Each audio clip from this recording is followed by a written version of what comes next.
ये बताइएगा कि क्योंकि ये तो न्यूरोलॉजिकल डिजीज है, ठीक है। मुझे बताइएगा कि पार्किंसन का दिमाग के ऊपर और दिमाग की फंक्शनिंग पे या जो वो काम कर रहा है उसको किस तरह मुतासर करता है। जैसे मैंने कहा आपसे कि ये बीमारी की मोटर अलामात और नॉन मोटर अलामात। मोटर अलामात तो एक तरीके से, क्योंकि दिमाग आपकी बॉडी पूरी आपका ब्रेन कंट्रोल कर रहा है। आपका ब्रेन सिग्नल्स देगा तो आपकी बॉडी वो मूवमेंट करेगी। तो जब ब्रेन के अंदर डीजेनरेशन होती है, यानी कि उसके जो सेल्स हैं वो सिकुड़ना शुरू हो जाते हैं, और केमिकल की कमी होती है जो मैंने आपको बताया, डोपामीन, तो उससे एक तो ये है कि आपकी बॉडी स्लो होना शुरू हो जाती है। और दिमाग का फंक्शन अगर कहा जाए कि क्या, उससे मुराद अगर आपकी याददाश्त है, तो आम तौर पे पार्किंसन के मरीजों में याददाश्त ठीक होती है। शुरुआत में ये हो सकता है कि वो आए और वो आपको ये कहें कि अभी 1 साल से प्रॉब्लम मर्ज स्टार्ट हुआ है, लेकिन वो आपको ये कहें कि नहीं, याददाश्त मुतासर हो गई है। तो वो उसमें आपको फिर उनसे बात करके देखना पड़ेगा कि वो क्या एक्चुअली याददाश्त मुतासर बता रहे हैं, या फिर वो जैसे बॉडी स्लो है उसी तरीके से आपका थॉट प्रोसेस भी स्लो हो गया है। ठीक है। तो सिर्फ यानी कि जो बात उनको करनी है या जो जवाब उनको देना है, बात सुने, उसको प्रोसेस करना है दिमाग ने, और उस बात का जवाब प्रोड्यूस करके फिर आपको जवाब देना है। तो ये पूरा प्रोसेस ही स्लो हो गया है। जैसे बॉडी स्लो है वैसे ब्रेन से ये सिग्नल्स भी बहुत स्लो आ रहे हैं। तो इस प्रोसेस को हम ब्रेडिफ्रेनिया कहते हैं, यानी कि जो आप एक्सप्रेस भी करना चाह रहे हैं वो बहुत ही स्लो हो गया है। ठीक है। तो ये तो होता है कि स्लोनेस ऑफ थॉट प्रोसेस हो सकता है, लेकिन जब दवाई के जरिए से बॉडी में इंप्रूवमेंट आना शुरू होती है, सिमिलरली वो कहते हैं कि जी इनकी तो याददाश्त भी बेहतर हो गई है। याददाश्त बेहतर नहीं हुई होती है, बेसिकली वो प्रोसेस इंप्रूव हो गया होता है, क्योंकि आप जो ट्रीटमेंट करते हैं उससे वो चीजें बेहतर हो जाती हैं। बाकी ब्रेन को इस तरीके से आगे चलकर जब देखा जाए, आमतौर पर कोई बीमारी के 10 साल गुजर जाएं, 15-12 साल गुजर जाएं, 15 साल, उसके बाद जाकर याददाश्त मुतासर होना शुरू होती है। तो पार्किंसन में अर्ली स्टेजेस में आमतौर पर याददाश्त के मसाइल नहीं होते हैं, ब्रेन का फंक्शन ठीक होता है। अलबत्ता जो ब्रेन में केमिकल की कमी है उससे आपकी बॉडी स्लो होती है, और सिर्फ हाथ पांव की मूवमेंट नहीं स्लो, जैसे मैंने आपसे कहा था पूरी बॉडी मुतासर होती है।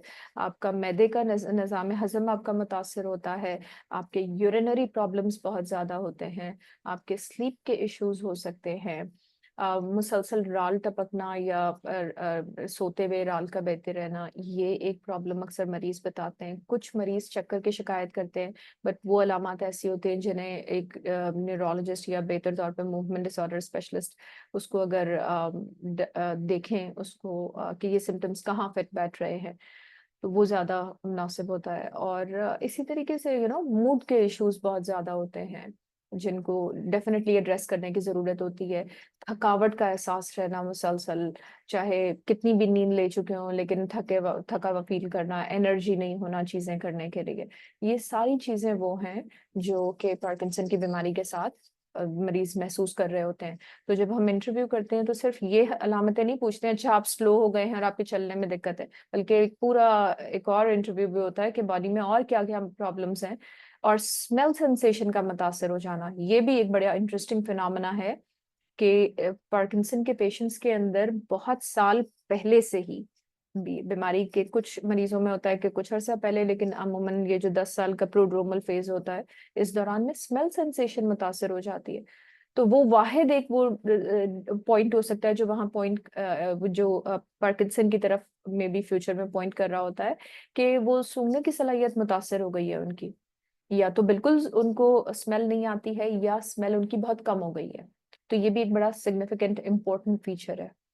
सो जो ये अलामात आप बता रही हैं ये तो बहुत सारी डिजीजेस के साथ मिली जुली हैं और ये एज के साथ भी है जिस तरह आपने कहा।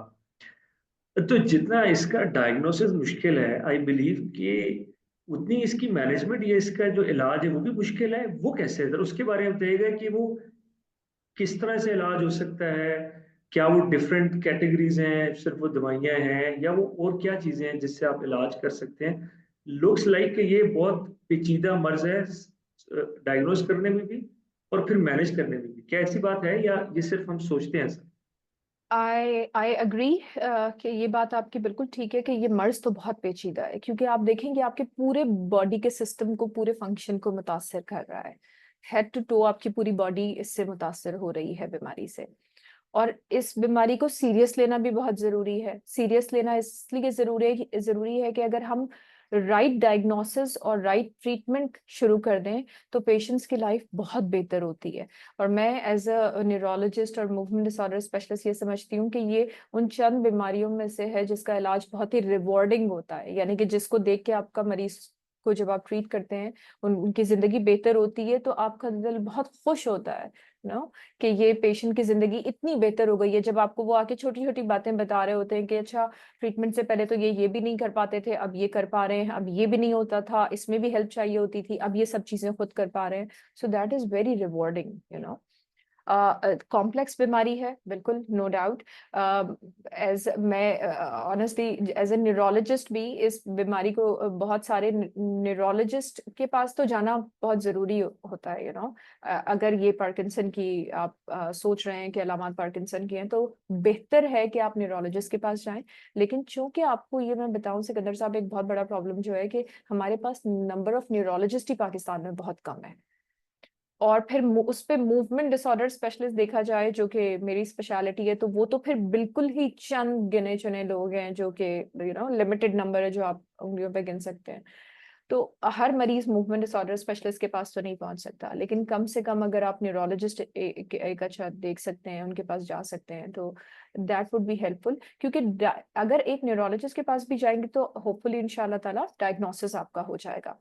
जैसे मैंने कहा कि क्लिनिकल डायग्नोसिस है, इसके लिए किसी टेस्ट की जरूरत नहीं होती है, कोई ब्रेन का स्कैन करवाने की जरूरत नहीं, कोई ब्लड टेस्ट करवाने की जरूरत नहीं है। You look at the patient, अगर आपके पास एडिक्वेट नॉलेज है, आपको पता होगा कि ये पार्किंसन है, फिर आप सर्टन सवालात उनके करेंगे। क्योंकि आमतौर पे अगर मैं देखूं कि मुझे पहली दफा जो पार्किंसन का पेशेंट होता है, डायग्नोसिस और क्वेश्चंस और एग्जामिनेशन और diagnosis, it takes me at least 1 hour with one patient. ठीक है, तो इतना टाइम देना पड़ता है आपको इन पेशेंट्स को टू अंडरस्टैंड देयर डिजीज। क्योंकि अब एक दफा आपने ये सब देख लिया ना, अब जब आप लेकर चलेंगे यहाँ से तो आपके लिए और मरीज के लिए दोनों के लिए चीजें आसान हो गई होती हैं बहुत। तो डायग्नोसिस न्यूरोलॉजिस्ट के पास जाएंगे, होपफुली इंशाल्लाह ताला डायग्नोसिस हो जाएगा। ट्रीटमेंट, उसके बाद ट्रीटमेंट के लिए देयर आर सर्टेन मेडिकेशंस जो दी जाती हैं, जो कि मरीज के जो अलामात हैं उनको बहुत बेहतर कर सकती हैं। ये बात याद रखिए, चूंकि ये बढ़ती हुई उम्र की बीमारी है तो इसके अंदर आप बीमारी को आगे बढ़ने से नहीं रोक सकते, but it is a slow process. Neuro degeneration जो होती है दैट्स अ स्लो प्रोसेस। आप बीमारी को बढ़ने से रोक नहीं सकते हैं, बीमारी को खत्म नहीं कर सकते हैं। जस्ट लाइक जैसे आपने डायबिटीज का जिक्र किया था, तो डायबिटीज अगर हो गई है तो आप खत्म तो नहीं कर सकते उसको। हाँ, अलबत्ता उसको बेहतर करने के लिए दवाइयाँ या उसका कंट्रोल बेहतर करने के लिए लाइफस्टाइल चेंजेस करनी होती हैं।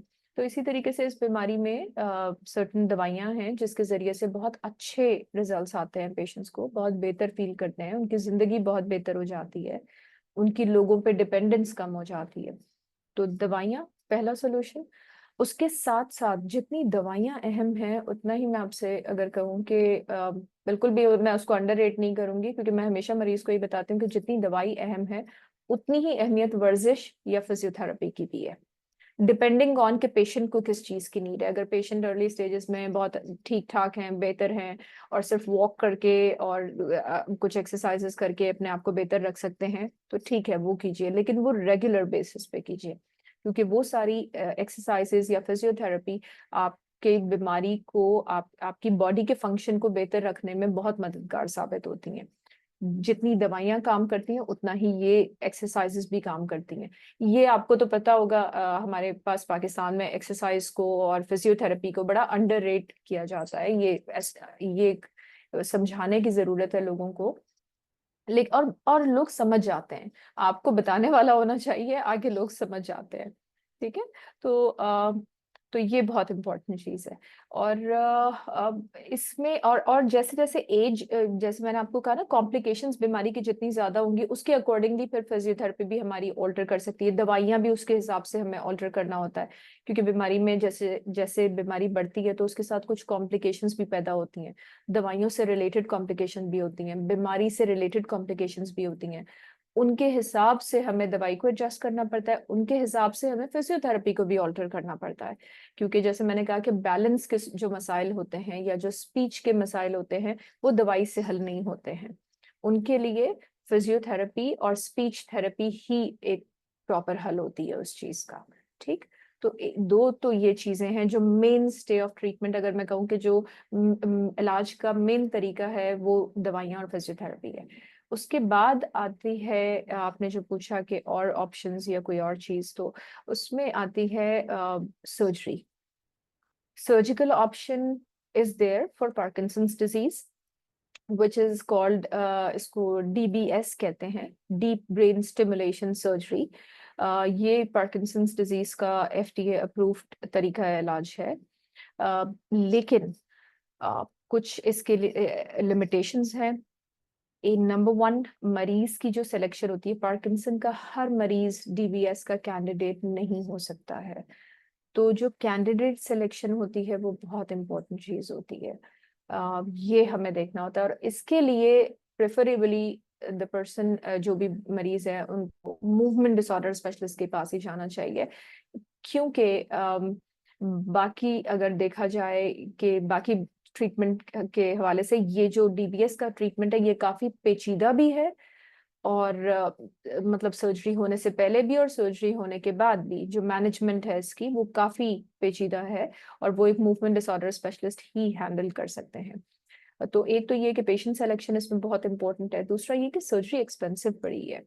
तो ये इसमें राइट पेशेंट सिलेक्शन फिर अगेन उसकी इम्पोर्टेंस बहुत ज्यादा हो जाती है।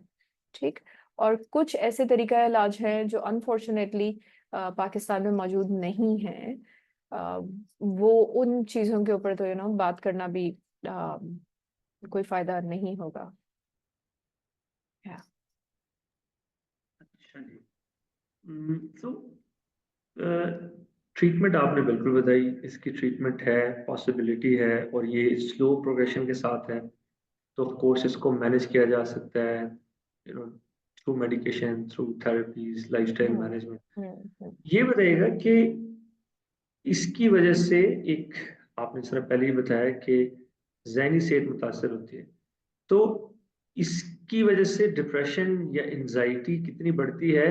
या इस सवाल का, इसको यूं भी देखें कि क्या डिप्रेशन या एंजाइटी की वजह से ये मर्ज बढ़ता है? ये दोनों पॉसिबिलिटीज, ये दोनों जो हम्म चीजें इधर साइड, ये दोनों हम्म बताइए। ये तो आई थिंक बहुत ही अच्छा सवाल है। अ, ये बीमारी जिस तरह से मैंने आपको अलामतें बताई हैं इसकी, तो आपको सोच सुनकर ही ऐसा पता चल रहा होगा कि मरीज तो वाकई स्ट्रेस में आ जाते हैं बीमारी के साथ। आम तौर पे प्रॉब्लम आती है यंग पेशेंट में ज्यादा, क्योंकि वो मुश्किल में आते हैं बीमारी, अगर क्योंकि 10-15% लोगों के अंदर यंग एज में बीमारी होती है, तो उनमें डिप्रेशन और एंजाइटी और बीमारी की एक्सेप्टेंस, ये सब कुछ बहुत ही मुश्किल उनके लिए होती है।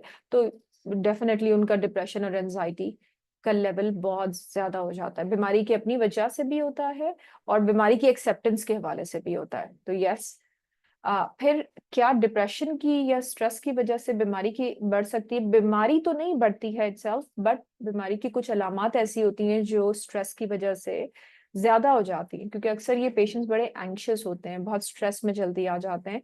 तो आप ये देखेंगे कि जो लर्जा इस तरीके से होगा, वो अचानक से अगर कभी स्ट्रेस में आएगा, कोई जल्दी जल्दी उनको करने को कहेगा, तो वो एकदम से ज्यादा, इतना ज्यादा भी हो सकता है तो तो बीमारी की कुछ अलामत ऐसी होती हैं जो स्ट्रेस की वजह से ज्यादा बढ़ सकती हैं। और यस, बीमारी की वजह से तो डिप्रेशन का डायरेक्ट रिलेशन है। जो स्टडीज हमारी बताती हैं वो ये बताती हैं कि तकरीबन 40 से 50% तक मरीजों के अंदर भी पार्किंसन से रिलेटेड डिप्रेशन हो सकता है। ये तो काफी बड़ा नंबर है ये। और आई थिंक कि इस पे जो जो मेंटल हेल्थ एक्सपर्ट्स हैं, they should be working very closely with hmm, with movement disorder specialist hmm, or hmm, neurologist hmm, like yourself.